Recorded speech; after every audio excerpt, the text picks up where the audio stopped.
Welcome friends. तो आज हमने जाने का कहीं प्लान बनाया है और दिन के बज रहा है 12:30 टाइम हो गया है। देखते हैं अभी साहब हमारे को कहाँ लेके जाते हैं।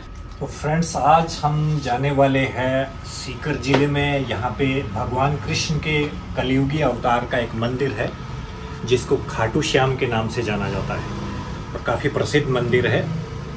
तो वहाँ पे आज जाने वाले हैं। बाकी वहाँ की क्या प्रसिद्धि है, क्या किस प्रकार का क्या सारा कुछ आगे के वो आपको वहाँ जाके बताएंगे। तो फिलहाल अभी के लिए इतना ही कि हम खाटू श्याम जो भगवान कृष्ण के कलयुगी अवतार है उस मंदिर में हम जा रहे हैं।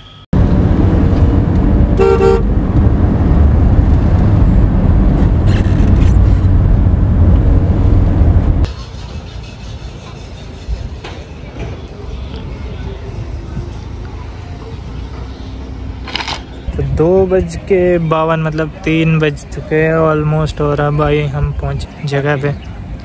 अभी चलते अपनी गाड़ी हमने यहाँ पार्क कर दी है। पार्किंग की थोड़ी समस्या तो नहीं है, फिर भी जाम वाम बहुत लगा रहता है। मेन रोड से हमें बहुत ही घूम फिर के आना पड़ा। तो अभी यहाँ से 100 मीटर की दूरी पर है, अभी चलते हैं।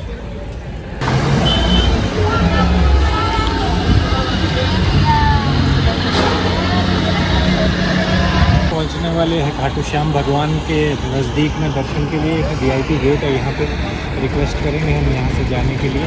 बातचीत किया है तो इस गेट से जाएंगे। नंबर 2 गेट है, दूसरे गेट से काफ़ी ज़्यादा भीड़ रहती है, तो इस गेट से जाने से जल्दी से हमारे दर्शन हो जाएंगे। दर्शन की एंट्री यहाँ पे हो रही है।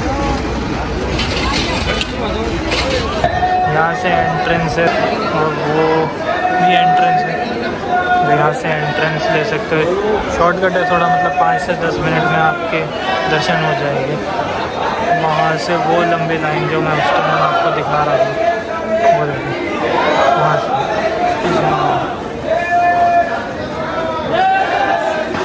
ये देखो आप खाटू श्याम जी, हाँ से देखो पूरा खाटू श्याम जी का मंदिर। भक्तों के अंदर बहुत ही ज़्यादा जोश है।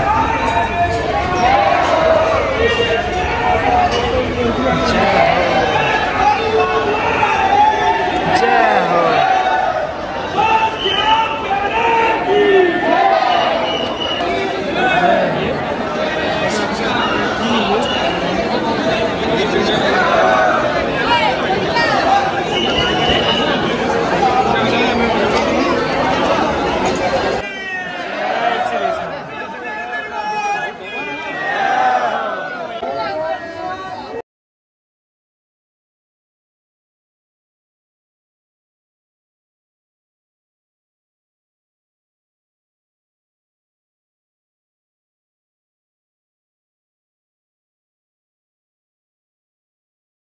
खाटू श्याम जी के दर्शन करके हम आ चुके हैं बाहर। लोगों को मुश्किल से 2-2 सेकंड का ही मौका मिलता है। यहाँ पे ये है मार्केट एरिया। यहाँ पे आप किसी अपने रिश्तेदार वगैरह के लिए, घर वालों के लिए, किसी प्रिय के लिए सामान ले सकते हैं, उनके लिए, यादगार के लिए। जो भी कोई वेश होती है तो यहाँ पे नारियल बांध लेना चाहिए अपना। अभी हम भी नारियल बांध लेते हैं।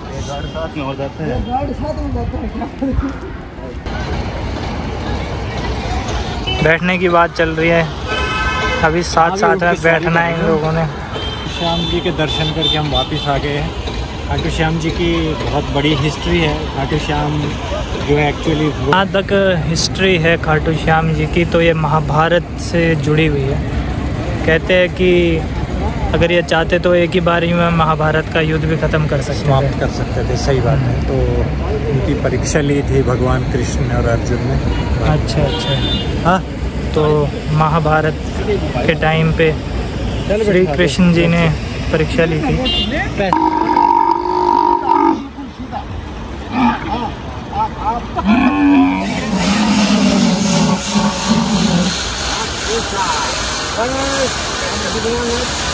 बिल्कुल शांति से बैठे रहो, आराम से, गिरूंगा नहीं। आप चिंता मत करो।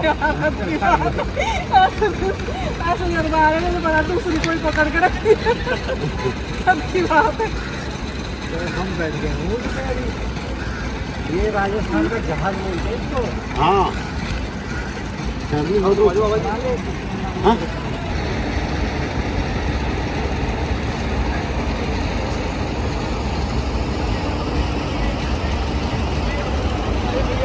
मेरे को मैं आगे से नहीं गिरेगा वो।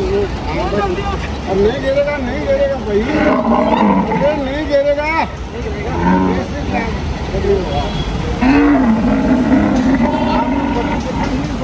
भगवान खाटू श्याम के दर्शन करने के बाद ये भी एक राजस्थान का जहाज कहते हैं इसको, जो है इसकी सवारी, ये एक अलग प्रकार का एक्सपीरियंस है और ये एक्सपीरियंस भी लेना चाहिए यहाँ पे राजस्थान में। किस प्रकार से देखिए बैठता है ये पैनल है, होल्ड अप कैसे बैठता है ये भी आपको दिखा रहे हैं हम किस प्रकार से। ये इसका बैठने का अंदाज है।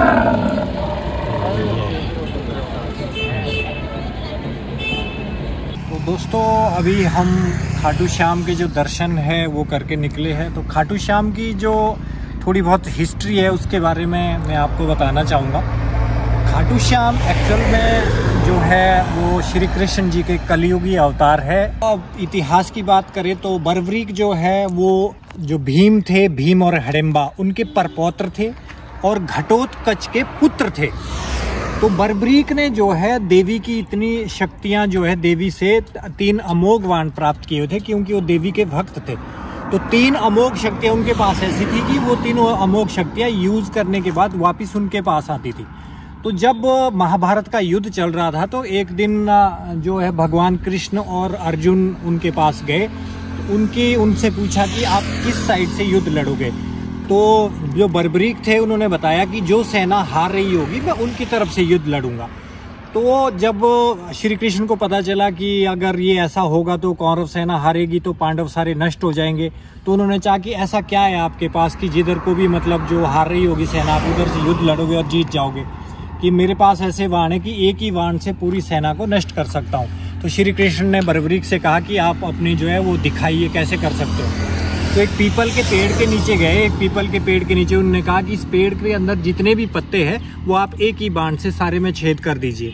तो जो बर्बरीक है उन्होंने एक तीर छोड़ा और पेड़ के जितने पत्ते थे वो सब में छेद हो गया, लेकिन एक पत्ता उसी टाइम जो है वो गिर गया और उसको श्री कृष्ण भगवान ने अपने पैरों के नीचे दबा दिया। तो जो बर्बरीक है उन्होंने जो वो अपने बाण के जो कहा था कि पत्ते को छेद करना है, तो एक बाण आके जो है श्री कृष्ण के पैरों के पास रुक जाता है क्योंकि बर्बरीक ने पत्तों में छेद करने के लिए कहा था, ना कि पाँव में छेद करने के लिए कहा था। तो उन्होंने कहा प्रभु अपना पैर हटा दीजिए क्योंकि एक पत्ता आपके पैरों के नीचे है। तो इस प्रकार श्री कृष्ण भगवान को लगा कि ये तो बहुत ही महान धनुर्धर है, इसके पास अमोघ शक्तियां हैं। फिर दूसरे दिन भगवान कृष्ण जो है उनके पास ब्राह्मण रूप में गए और उनसे भिक्षा मांगी। तो बर्बरीक ने कहा ब्राह्मण देवता मांगिए क्या मांगना है। तो लेकिन उन्हें पता नहीं था कि उनसे क्या मांगा जाएगा। तो भगवान कृष्ण ने ब्राह्मण रूप में उनसे उनका शीश मांग लिया, लेकिन बर्बरीक ने उसके लिए मना नहीं किया और उन्होंने स्वयं अपना शीश काट करके अपने हाथों से श्री कृष्ण को दिया, इस इच्छा के साथ कि मेरी एक आखिरी इच्छा है कि मैं कुरुक्षेत्र का युद्ध देखना चाहता हूँ। फिर भगवान कृष्ण ने एक जो बर्बरीक का सिर था उसको एक ऐसी जगह पे स्थापित किया जहाँ से उन्होंने पूरा कुरुक्षेत्र का युद्ध देखा। जब कुरुक्षेत्र का युद्ध समाप्त हुआ उसके बाद भगवान कृष्ण ने पूरे पांडवों को, क्योंकि पांडवों को ये लगता था कि ये युद्ध हमने जीता है, हम हमारी शक्ति के बारे में जानना चाहते थे। तो जब बर्बरीक के पास गए, जब बर्बरीक से ये पूछा गया तो भीम बोलने लगे कि हाँ बर्बरीक बताओ मैं कैसे लड़ा, और उधर से अर्जुन कहने लगे कि बताओ मेरे बाणों में कितनी पावर थी। तो बर्बरीक जो है हंसने लगे। तो उन्होंने बोला कि ऐसा कुछ भी नहीं था, चारों तरफ जो है भगवान कृष्ण का सुदर्शन चक्र चल रहा था और काली रूप में जो देवी थी वो जो है उसका जो खून जो है वो पी रही थी। इस प्रकार से खाटू श्याम का जो फिर बाद में जो सिर है वो किसी एक नदी में बहाया गया और जो उनके धड़ थी वो दूसरी नदी में बहाया गया। उसके बाद ये जो सीकर जिला है, राजस्थान का जो सीकर जिला है, यहाँ पे खाटू एक जगह है, खाटू, इसीलिए खाटू श्याम यहाँ को बोला जाता है। तो खाटू जो जगह है यहाँ पर पुराने जो है 1710 ईस्वी में कुंवर थे, उनकी पत्नी और उनके जो थे पति थे, उन्होंने उनको सपने में खाटू श्याम के दर्शन हुए, तो उन्होंने एक मंदिर बनाने की सोची। जिस जगह मंदिर बनाने की सोची उस जगह एक गाय आती थी और अपने थन से खुद दूध निकलता था उस जगह पे। जब वो खुद दूध उस जगह पे निकलता था तब वहाँ पे लोगों ने खुदाई की। जब वो खुदाई की तो वहाँ पे खाटू श्याम जी का जो सिर था वो वहाँ पे उनको मिला। उसके बाद वहाँ पे मंदिर का निर्माण किया गया। मंदिर का निर्माण करने के बाद मुगलों ने इस मंदिर को तोड़ दिया था, लेकिन 1710 ईस्वी में पुनः इस मंदिर को बनाया गया। और आज मेरे हिसाब से भारत में ये बहुत प्रसिद्ध मंदिर है और लोग दूर दूर से नंगे पांव, हिमाचल से और जगहों से नंगे पांव यहाँ पे आते हैं अपनी इच्छा पूर्ण करने के लिए। जो इंसान अपने उससे भटक जाता है, जिसकी इच्छा पूर्ण नहीं होती है, जो निराश हो जाता है ज़िंदगी में, वो सारी चीज़ें भगवान खाटू श्याम जो परिपूर्ण करते हैं। बहुत प्रसिद्ध मंदिर है, बहुत अच्छी यहाँ की व्यवस्था है, आने जाने की सुविधा अच्छी है। तो आप भी कभी यहाँ पे आइए और भगवान खाटू श्याम के दर्शन कीजिए।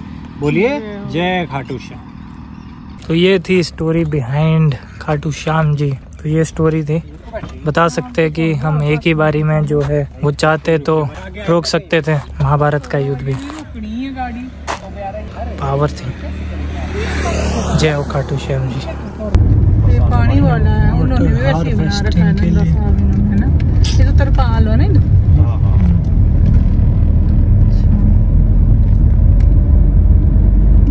अच्छी है, इधर सीधा है और पानी वहाँ मुड़ता हूँ पार को, वहाँ से लेना नहीं, इधर ही देख रही है सामने। खाटू श्याम जी के दर्शन करके अभी हम आए हैं गांव के अंदर, जो मेरे पापा के एक फ्रेंड है, चरण निवास यह गांव का नाम है। और अभी गाड़ी पार्क कर दी है यहाँ पे और ये है इनका गांव का व्यू। ये यहाँ पे इन्होंने बनाया हुआ है पानी को स्टोर करने के लिए। तो बारिश का पानी और जो भी पूरे खेत से यहाँ से जो भी पूरा पानी आता होगा वो यहाँ पे इन्होंने स्टोर करना होता है। और इनका जो खर्चा जो हुआ है, सिर्फ ये जो त्रिपाल ये जो लगा हुआ है, इसकी 5 साल की गारंटी होती है इसी त्रिपाल की। और ये इसकी ही कॉस्टिंग इनको 1,35,000 के करीब आई है। और टोटल इसको बनाने के लिए इनकी कॉस्टिंग 3 लाख के पास आई है। और ये पूरा का पूरा इनका पूरा एक खेत है, यहाँ पे इनका ये घर है और ये यहाँ पे इन्होंने बाजरा बोया हुआ है। गांव की लाइफ बहुत ही शांत होती है, बढ़िया से। वो देखो एक वो सामने जो प्रथा होती है राजस्थान में, हनुमान मंदिर बनाना होता है, वो भी वहाँ पे बना हुआ है। यहाँ पे ट्रैक्टर्स वगैरह चल रहे हैं, मिट्टी वगैरह निकाल के जा रहे हैं। एक बहुत ही बढ़िया पीसफुल लाइफ रहती है गाँव की। ऐसे जयपुर में देखा जाए तो गर्मी बहुत है, लेकिन यहाँ पे सिर्फ एक ही कूलर से काम चल रहा था। और ये जो ये पूरा का पूरा ये छत से जो भी पानी आता है वो यहाँ से इसमें से जाके, ये ट्यूबवेल वाला है, इसमें होता है पूरा कंटेनर, और ये यहाँ से पूरा का पूरा पानी उसके अंदर जाता है। ये फव्वारे भी लगे हुए हैं, ये भी इसी के लिए, वहाँ से पूरा पानी ये पूरे खेत के लिए। तो जो भी पानी छत वत से आता है वो भी पूरा का पूरा इधर ही इस साइड में पानी स्टोर हो जाता है। ये है भैया का घर।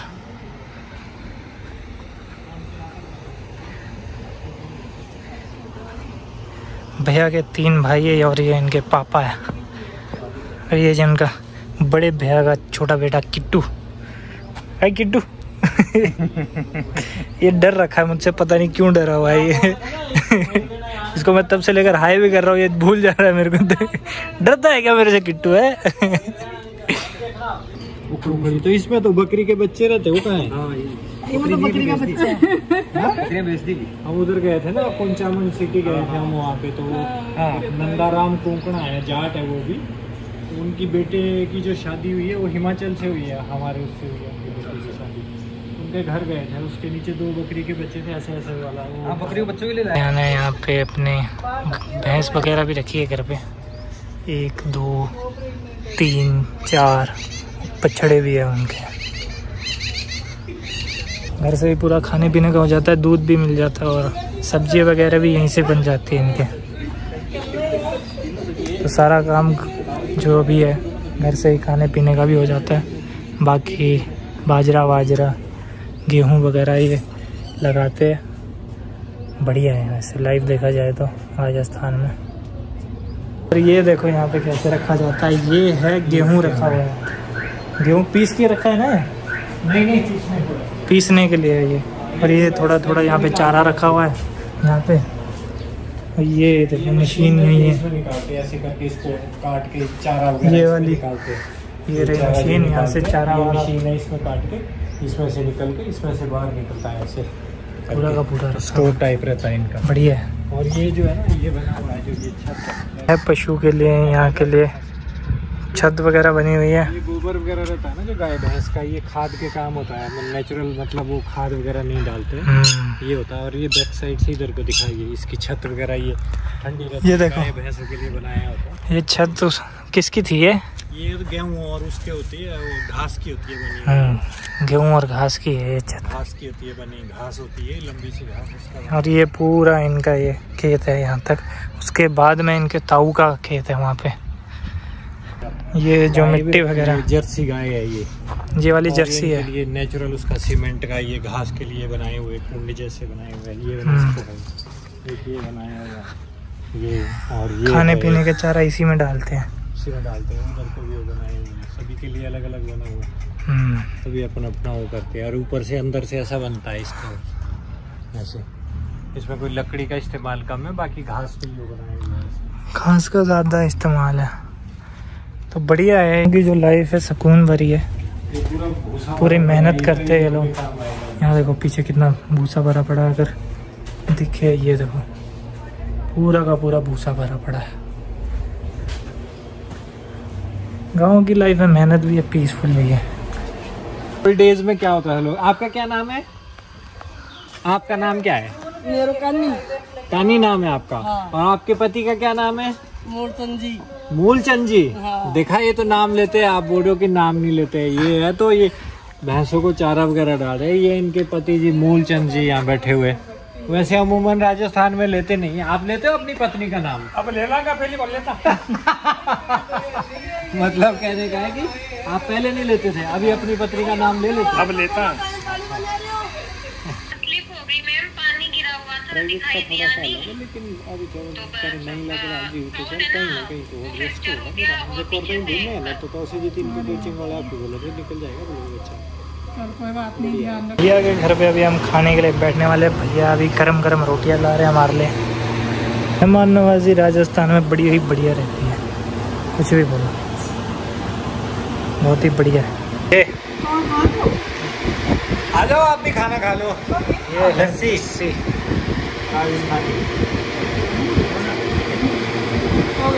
वो ना करते हैं।